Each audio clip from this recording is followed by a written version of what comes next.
Welcome to today's Dashcam Diary of a Disabled with me, Chronically Happy. Chronically happy going from my physical therapy appointment in my hometown to Salem town to go to my chiropractor. I am extremely thankful for having 2 appointments in one day to be able to work on my self-care and help my body feel a lot better than what it already does, because I tell you what, it doesn't feel better at all. It doesn't feel good. But I am going to always strive for a better feeling body and living till I'm 100. Today's Friday. I have a line on my face from my face pillow at the physical therapy office. I have my cute little frog hanging out on my veteran hat. So I'm dressed really as a weird combination of clothes today. I'm not wearing any red except for the little bit of red that's on my hoochie mama. Okay, not hoochie mama, but it's ghetto fabulous hoochie tank top. I was wearing this tank top yesterday. I have pasties on underneath. I don't get dressed every day for my appointments. Sometimes I don't get dressed until the middle of the day. Like yesterday, I didn't get dressed until the middle of the day, so I technically haven't even been wearing these clothes for 24 hours. And I didn't sweat in them. I did change my shorts and underwear, of course. That's kind of gross. That's the kind of clothes that you don't want to stay in. That's gross. That's nasty. But I know there are people that do it. There's sometimes when maybe you're in your 20s and partying a whole bunch, and you're still in the clothes that you wore last night, and you have no other options but to put those clothes right back on, or wad up your underwear and don't throw those on but have to put on the pants.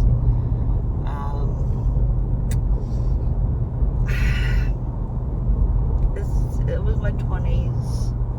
It wasn't the most hygienic, not gonna lie. But when you're out having a good old time, you really don't think about clothes or what you're gonna wear the next day, because you're essentially driving home the very next day. Or in some cases, you got to be putting that uniform right on that you left in your car from yesterday that you changed out of, and you got to get right dressed back up into that uniform and go right into work. If you've been up partying all night, maybe got a half hour a week of sleep, you might have a little alcohol in your breath still, and so you're not technically legally able to drive, but you really have no options because you got to get to work, or you're going to be considered AWOL because you're in the military. And yeah, none of that happened to me. None. Nah, I didn't do that kind of thing. I was a perfect angel in the Navy at 20 years old because I lived on base until a certain point. Anyways, I kind of consider my Navy days like college, because honestly, it felt like college, living in college dorms, living on base barracks with the other lower ranking people. That is their first duty station. So y'all had just gotten out of boot camp, you just got through your special training, and you're at your first place of mission, and it's in the United States. For me, I was at a joint command, so I worked with every branch of service. The very first place I was stationed, which happened to have been Buckley Air Force Base in Denver, Colorado. Well, Aurora, Colorado, which is technically a suburb of Denver. It's on the outskirts. It's essentially Denver, but it's not. It's just a little town next to Denver, and there's not much to it. Anyway, that was my first duty station. I had boot camp in Chicago, Illinois. I went in February. I was marching from mess hall one day, and I slipped and fell on the ice, and oh my gosh, it hurt so bad. Like, I really jacked myself up in boot camp by falling on my butt, my tailbone, which honestly probably like started the whole escalation of like my spinal cord issues then. Like, but honestly, I can't even tell you that because I've been messed up since I was born, and I've been messed up by very multitudes of car accidents of people rear-ending me when I was not even a driver. Like, my nickname was Crash for a long time back in the day because I swear there was a bullseye on every vehicle I drove or rode in. I was in so many car accidents when I was not even driving. But my body has been through a tremendous amount of abuse, and for me to be able to sit here and walk at all is a flippin' miracle. I feel like I am a miracle walking because of all the damage that's happened to me in my life. Accidents, falls, other cars hitting me, stubbing my toe because I'm like not paying attention to where my body is in space and coordination to something around me. I've always been clumsy. And yeah, I got notoriously, I got a lot of my first medical PTSD after I got out of the service, after I learned that there's something seriously wrong and why I can't serve anymore. And there's a reason why I'm not allowed to run. Every time I ran, caused pain down my spine,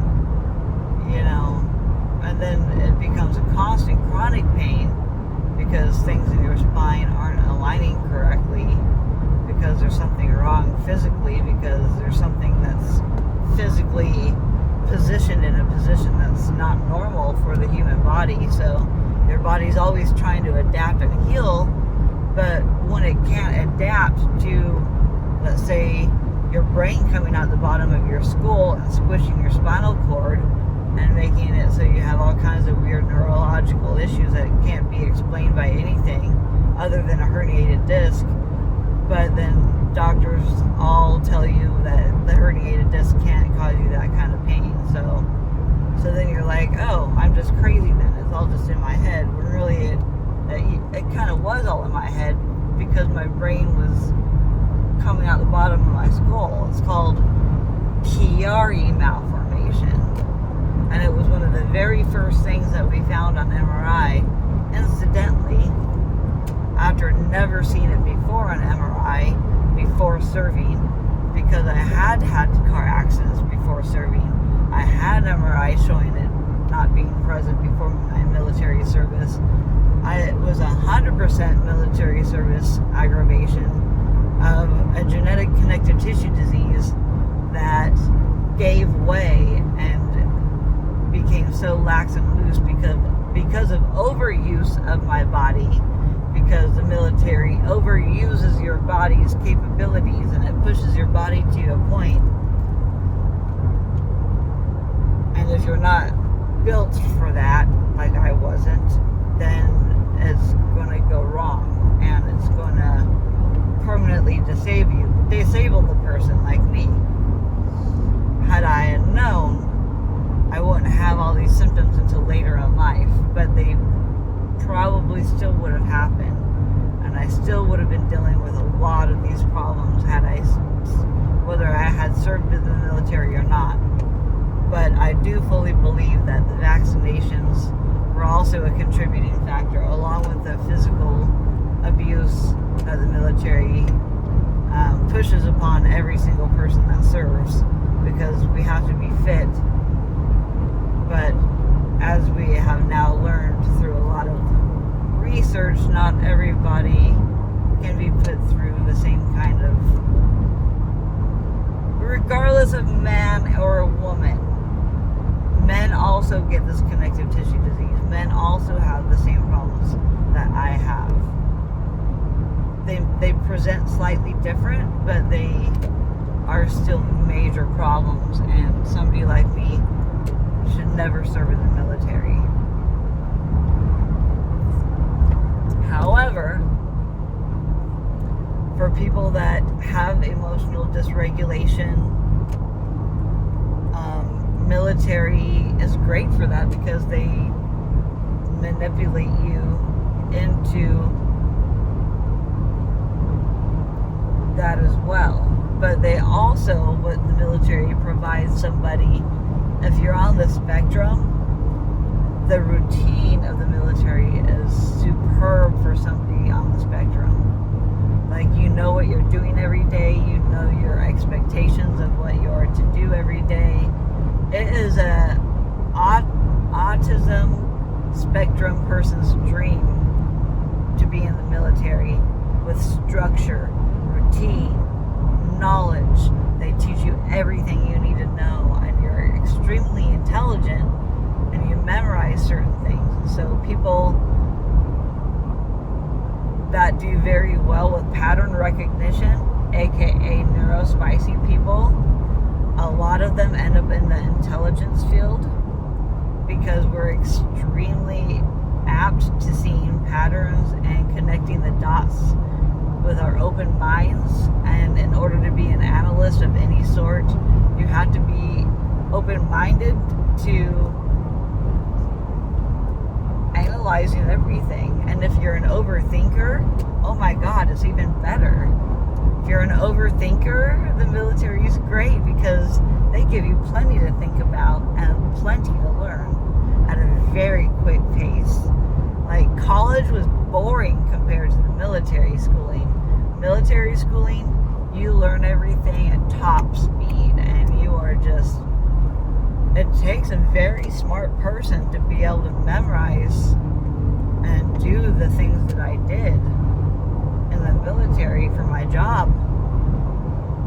Any military job, you do have to have a certain aptitude of memory to be able to, you know, remember to, how do you break down a gun? How do you put out a fire? How do you learn how to be in the Navy, you learn how to be a firefighter in boot camp. You learn, because you have to learn how to put out fires if your ship is attacked. And if you're in the Navy, you're more than likely going to go to a ship at some point in your career.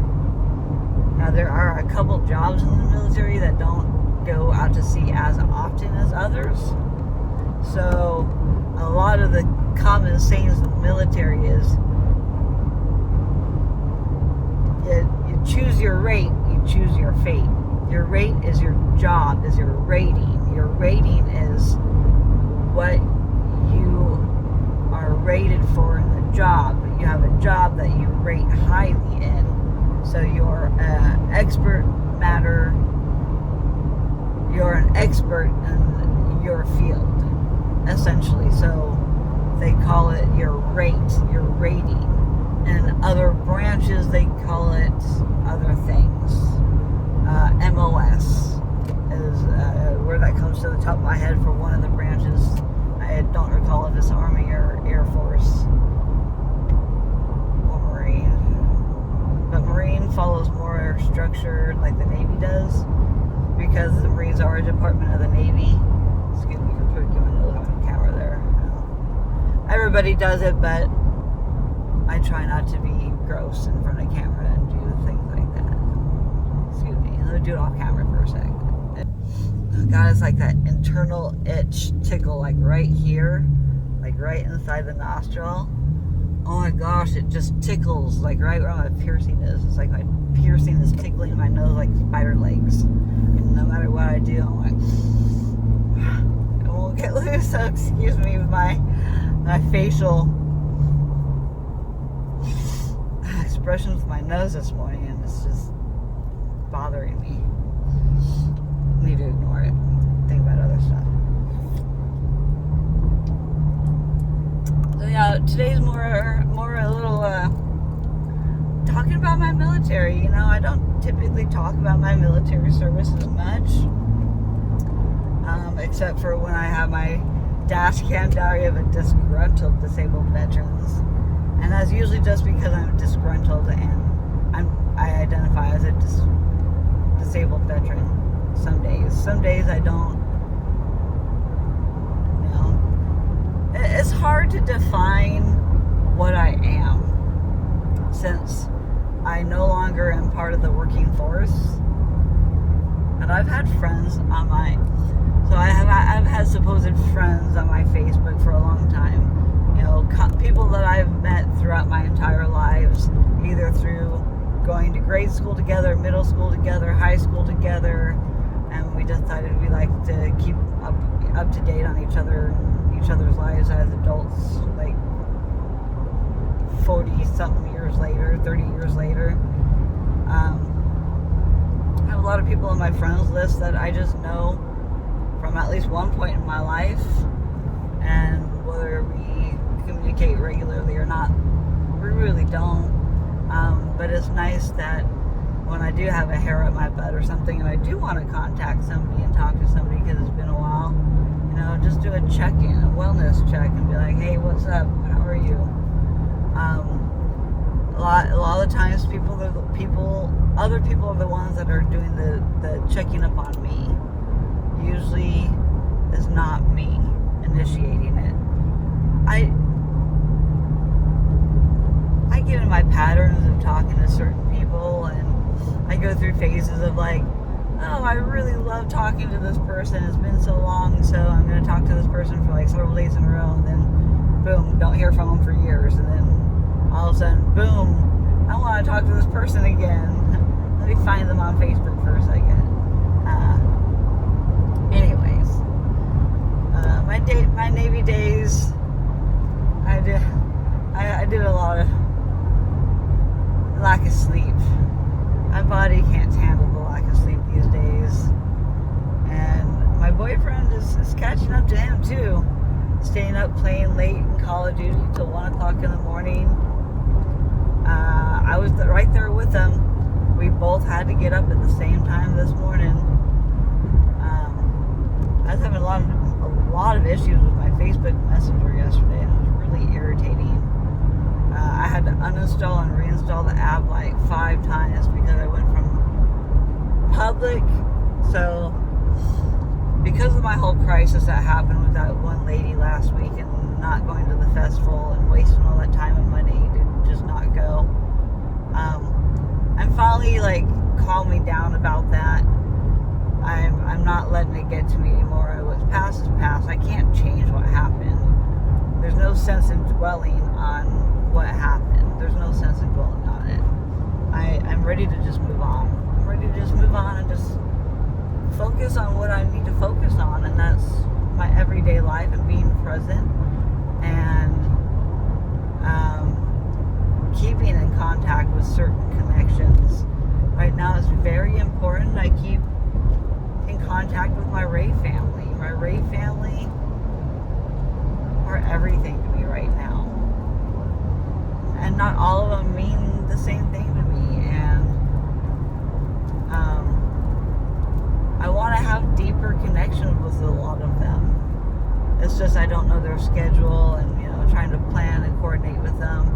I have so many people in my life, it's kind of overwhelming at times because I'm trying to stay in contact with everybody, and I mean, my friends list is just way too extensive to like regularly check in with everybody at all times.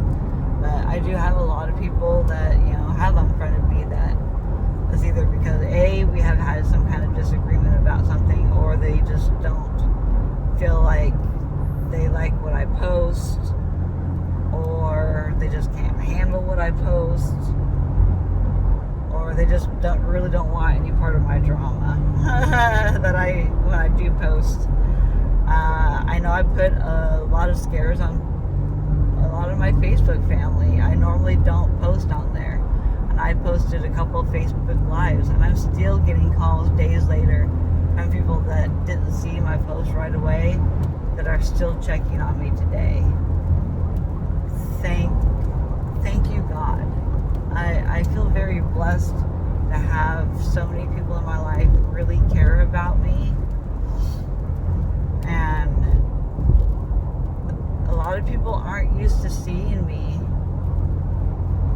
down in the dumps. They're used to seeing, long posts about, my insights about what I think. But now I do video blogging, so I don't do those long posts anymore on Facebook. I only post on YouTube mostly now.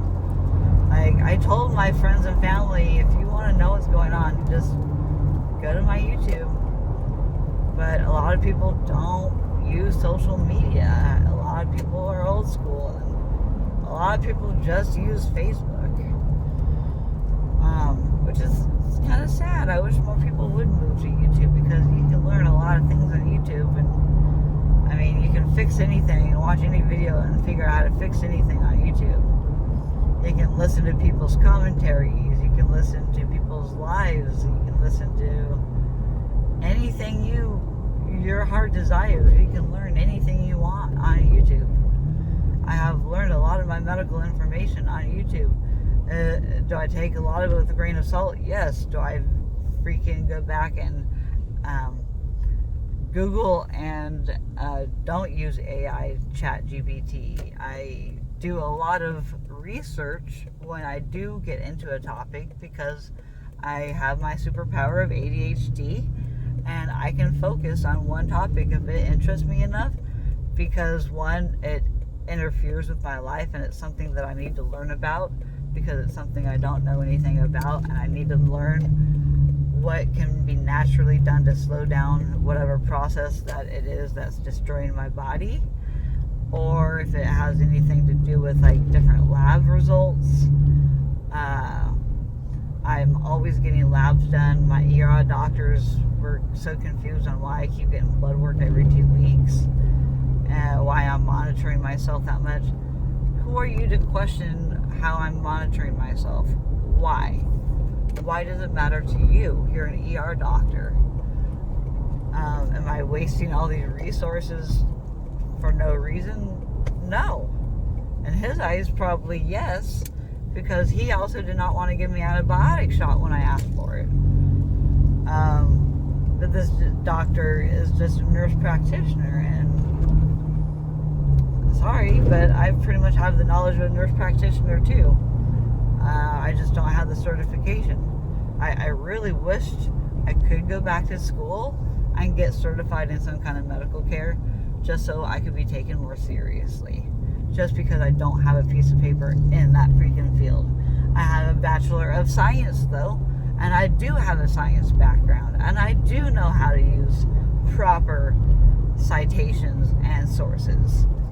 I know not to trust .coms, because they are not the most reliable. Anybody can make a .com, and anybody can add entries into Wikipedia. You never believe Wikipedia. It is crowdsourced information, which crowdsourcing information is also awesome, but you have to take it with a grain of salt. People have confirmation bias. I have confirmation bias. Like, when I think there's something and I think I know what's wrong with me, I will find the information to confirm what my thoughts are. I have confirmation bias just like any other medical doctor would too, because they know what they know, and they have experienced what they have experienced with thousands of, and if not hundreds of patients. But don't mistake my 45 years on this planet and my 6 years of getting a college degree as in science, so I know how to objectively and technically write research. I also have published research as well. I know how to write technical, and I know how to read, and I know how to look up terminology if I don't understand what a word means. Even if I have to break down a sentence, I learned from my anthropology teacher, who was huge on the creation of, it's like etiology, I think it is. I always mess up that word because of my dyslexia, and I don't read that word enough to retain retain it and look at it and be like, is that word? I think it's the etiology is of a word.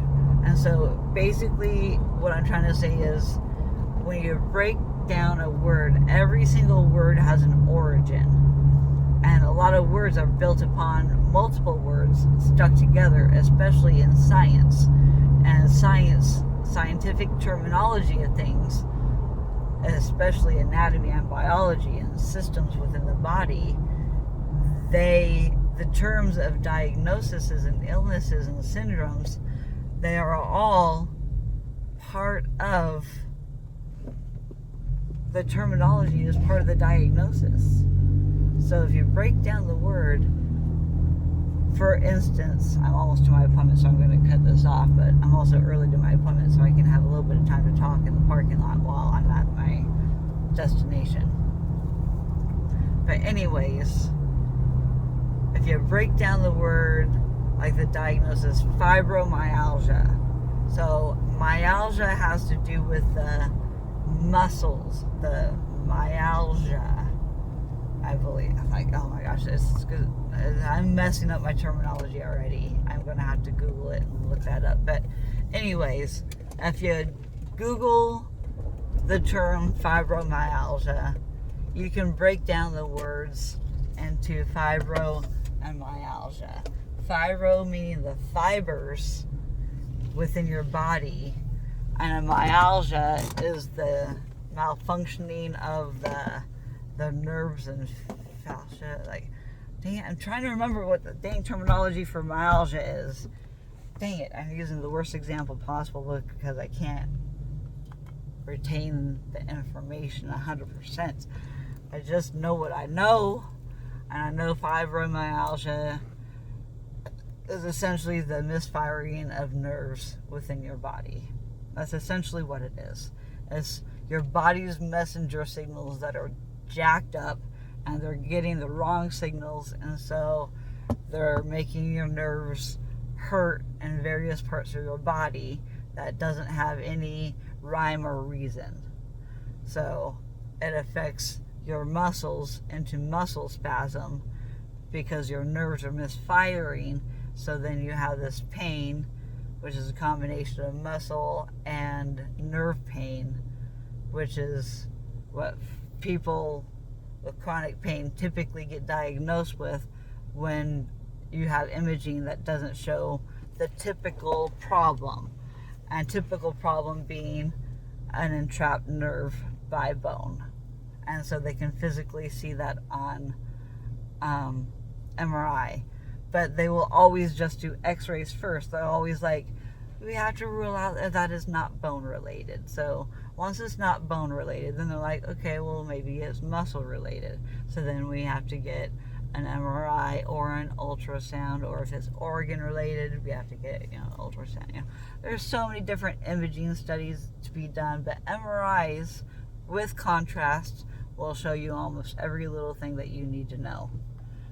But if they are not looking in the right spot, and if you aren't using the right amount of power MRI, because there's different powers of MRIs that you can use with and without contrast, but if you're not using a strong enough magnet and strong enough anything, you will miss things on an MRI.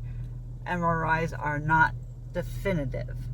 They cannot be a definitive diagnosis until that surgeon opens you up and looks inside. There is no definitive answers. They can guess, and they can only see so much with MRI.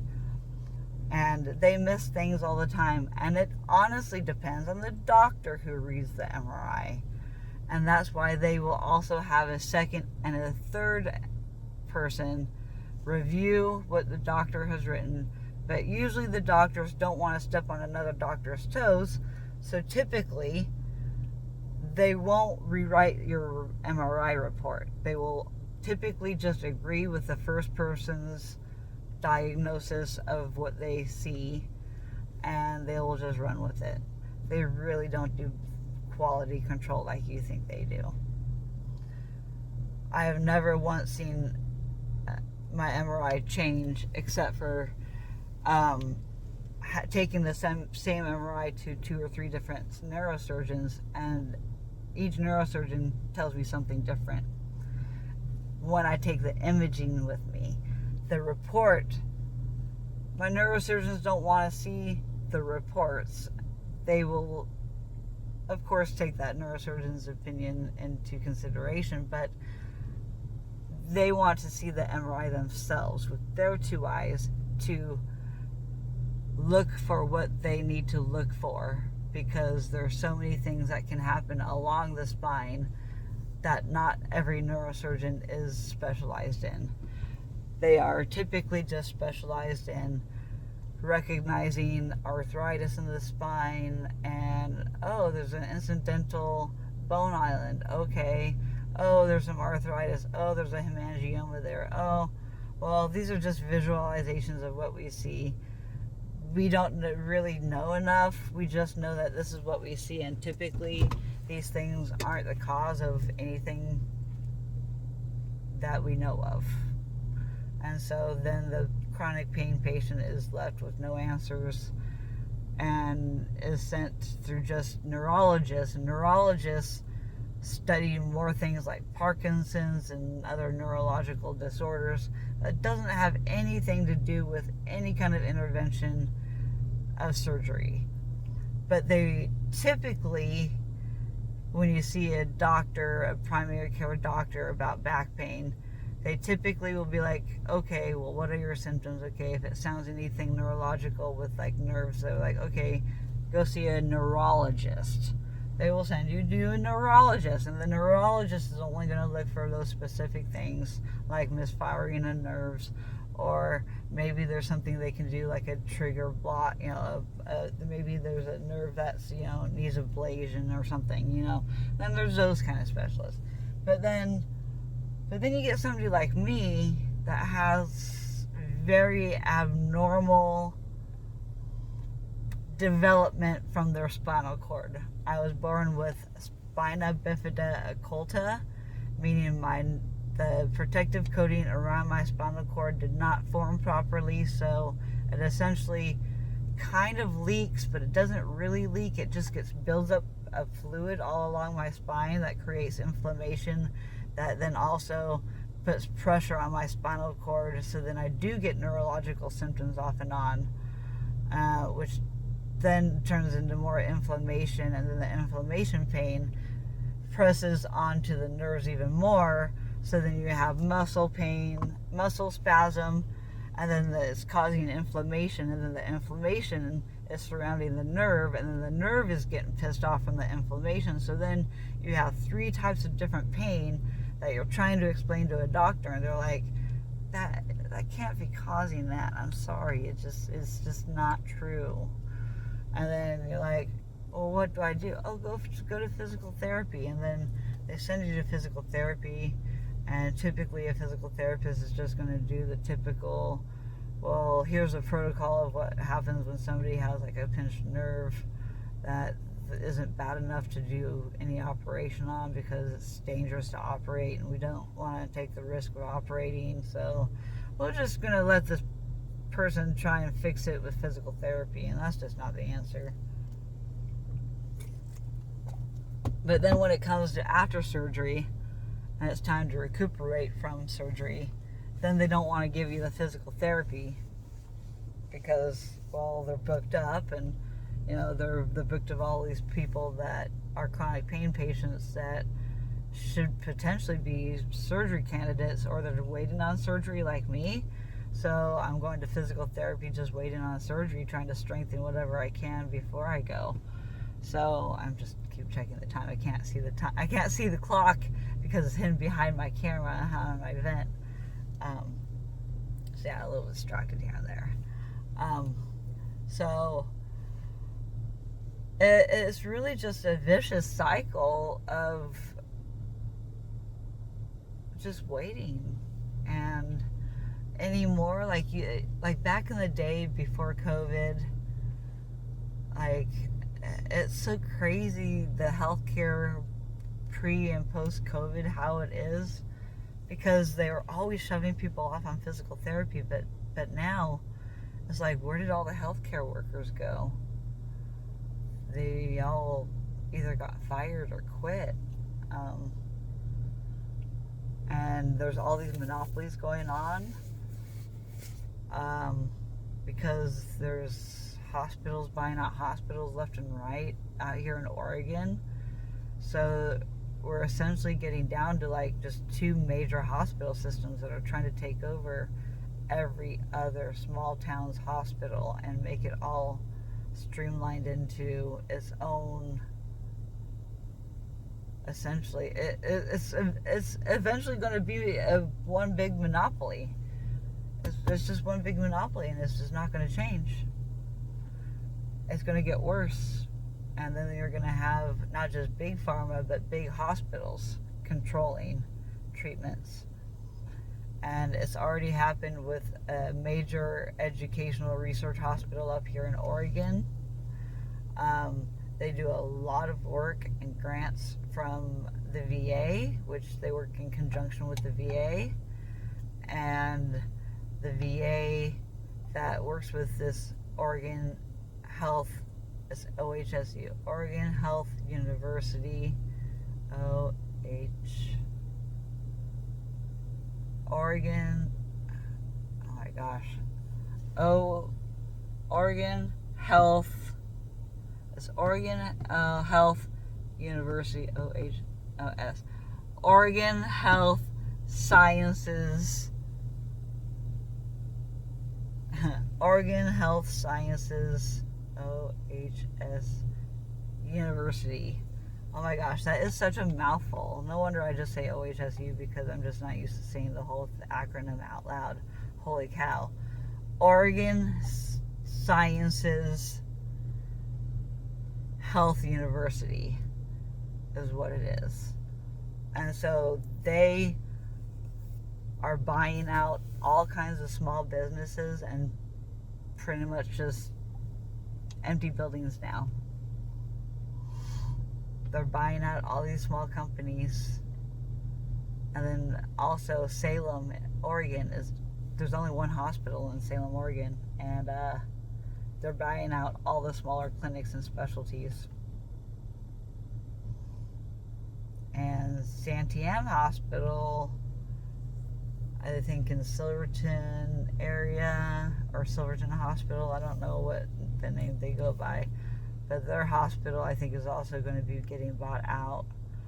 And then there's oh my god, I could name so many. I don't need to keep naming more in Oregon, but I'm scared for the future of our healthcare. It's getting monopolized by all these major companies, and these major companies are going to have major decisions on cutting back on services and treatment options, because they want more money for other things like management and vacations and getting grants from the government and emergency grants and this and that. So there's going to always be problems created in order for our healthcare system to try and fix. And our health system is now so oversaturated with patients and not enough doctors. We're going to see a lot of fatalities in the next 20 plus years. And that's pretty sad, because we can prevent this from happening. But we are not set up for universal health care.